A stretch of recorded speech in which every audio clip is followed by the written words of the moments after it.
प्रमद बर' बिथांनि दैदेननायाव आरो बिथांनि बिथोन बायदियै जोंनि UPPL दोलोआ आरो BTR सरकारा जारिमिना मोनदांस'हायै समनिफ्रायनो जोंनि बर' हारिनि जा आसार खान्थि दङ गेदेरखौ बैसागो बोथोरनि मान बावनाय आरो उन्दैफोरखौ आशीर्बाद होनाय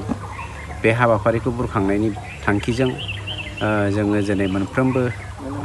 40टा समस्थियाव बियाबाव ब्लक जिल्ला आरो सेन्ट्रेलनि आरो जायफोर जोंना इलेक्टेड मेम्बारफोर दङ साफ्रोमबो ज' जाजाय ओंखारनानै जोंनि बैसोगोरा बिमा बिफा बिबथै बियादै बिमानै आमाइ आनै बिथांमोनखौ मान बावनायनि थाखाय जोङो दिनै हाबाफारि लादों आरो जोंनि समस्थियावबो 14 नं चिरां बियाबावबो जोङो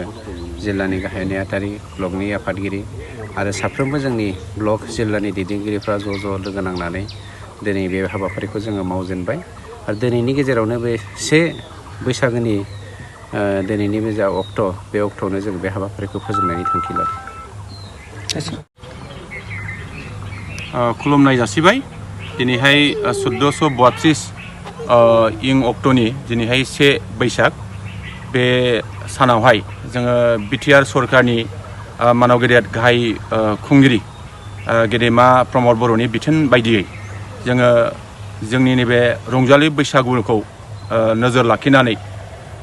जोंनि समस्थियाव 200सा गेदेमा दैदेनगिरि आरो जोंनि गागि सुबुंफोरखौ जोंहा बरायनाय मोनसे हाबाफारि लादों आरो दिनैहाय प्रमद बर'नि बे बिथोनखौ जोङो गनायथि होनानै दिनै जोंनि समस्थिनि सिङाव जों 200सा जोंनि गेदेमा बिथांमोनखौ जोङो बरायनाय बे हाबाफारिखौ जोङो मावगासिनो दङ आरो आसा मिजिं खालामो बै गेदेमा बिथांमोनहा जोंनि फैबाय थानाय रंजालि बैसागुजों लोगोसेयैनो जोंनि BTR सरकारनिफ्राय जिखिनि जोंहा दा आर'नाइजों जों मान बावदों आरो बिथांमोनखौ जोङो गांफा जोंनि मोनसे मेसेज जों बिथांमोननो जों गथायनाय जादों आसा आरो मिजिं खालामो बिथांमोन गेदेमाया जोंनि बे फिसा जिखिनि अनथोब होनाय बेखौ गनायथिनानै लादों आरो फैबाय थानाय समाव जोङो बिथांमोननि मदद आरो हेफाजाब जों बेखौ मोननो निस्सय जोङो हास्थायगोन आं आसा खालामगोन जोंनि नैबे